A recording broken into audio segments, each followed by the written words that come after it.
እናሻግራት ሁላችንም በመደመር መድረሻችን ጫፍ እስከ ጫፍ እንዲሰማ ለኩሰው ይቀጣጠል የድል ሻማ።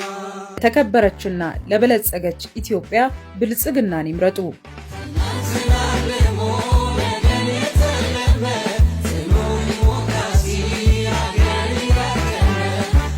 የኢትዮጵያ ችግር የሚፈታው ከውጭ በተቀዱ ሳይሆን የራስን ነባራዊ ሁኔታ ባገናዘበ ሀገር በቀል ዕውቀት ነው። የመደመር እሳቤ የተውሶ ርዕዮተ ዓለሞችን በመተው በኢትዮጵያ ታሪክና ስነ ልቦና ላይ የተመሰረተ መፍትሄ መፈለግ ላይ ያተኩራል። ለዘመነ ፖለቲካ የጋራ ግብን ሰንቆ ብሔራዊ አንድነትን የሚያጠናክር ያለፈውን አፍራሽ የፖለቲካ ባህል የሚቀይር አዲስ ትርክትም መገንባት ላይ ያተኩራል። በኢኮኖሚ በዲፕሎማሲና በፖለቲካ ዘርፎች የርዕዮተ ዓለም አክራሪነትን በመተው ለሀገር የሚጠቅሙ አቅጣጫዎችን በጋራ ይተክላል። በአጠቃላይ ብልጽግና የኢትዮጵያን የፖለቲካ ስብራት በመጠገን የሕግ የበላይነት የሰፈነበት ተጠያቂነት ያለውና ሁሉን ያካተተ ዴሞክራሲያዊ ስርዓት ለመገንባት በቁርጠኝነት እየሰራ ይገኛል። ይህ ጉዞ ዴሞክራሲን እንዲሁ ለማንሳት ሳይሆን የዕለት ተዕለት የህይወት እሴት ለማድረግ ያለመ ነው።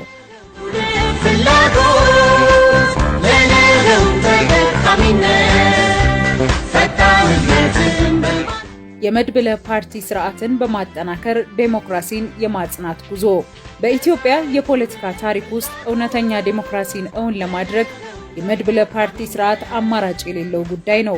ብልጽግና ፓርቲ ሀገራችን ያላትን ብዝሃ ፍላጎትና ብዝሃ ማንነት ለማስተናገድ የብዙ ድምጾች መሰማት ወሳኝ መሆኑን በጽኑ ያምናል።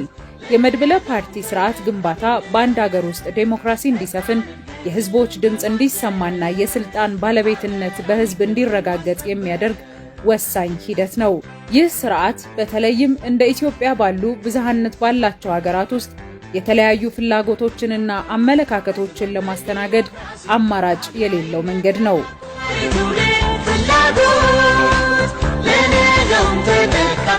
ብልጽግና ፓርቲ ዘመኑን የሚዋጅ ኢትዮጵያን የሚመጥን የፖለቲካ ባህል በመገንባት ሂደት ውስጥ ባለፉት ዓመታት በ2013 ዓ.ም በነበረው ሀገራዊ ምርጫ የተገኘውን ውጤት ሊያጠናክር በሚችል መልኩ ሌሎች ሐሳቦች ቦታ ሊያገኙበትና ለሀገር ግንባታው አስተዋጽኦ ሊያደርጉበት የሚችሉበትን በር ከፍቷል። የፖለቲካ ፓርቲዎች የጋራ ምክር ቤትን በማቋቋም ልዩነቶችን በንግግር በመፍታትና ተፎካካሪዎችን በመንግስት መዋቅር ውስጥ በማካተት ሀገራዊ አንድነትንና የጋራ ብልጽግናን ለማረጋገጥ ሰርተናል።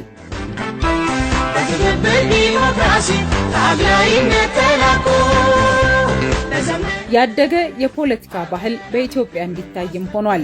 የሐሳብ ስብጥሩ ለኮታ ሳይሆን ለእውነተኛ መድብለ ፓርቲ ስርዓት ዝርጋታ የዋለ መሆኑም ግልጽ ነው። ይህ አካሄድ በተለያዩ ሐሳቦች መካከል አብሮ የመስራት ባህልን ያዳብራል። ተፎካካሪ የፖለቲካ ፓርቲዎችም በመንግስት ውሳኔዎች ላይ ሐሳባቸውን እንዲያዋጡ አድርጓል። የመደመር እሳቤ የፖለቲካ ምህዳሩን በማስፋት ተፎካካሪ የፖለቲካ ፓርቲዎች በመንግስት መዋቅር ውስጥ ተሳትፎ እንዲኖራቸው በማድረግ ልዩነቶችን በማስታረቅና የጋራ ብልጽግናን በማቀድ ሀገራችንን ከተስፋ ብርሃን ወደ ተጨባጭ ልማት እያሸጋገረ ይገኛል። ፈጣን እድገትን በማዝለቅ ሀገራዊ ክብርን ማስጠበቅ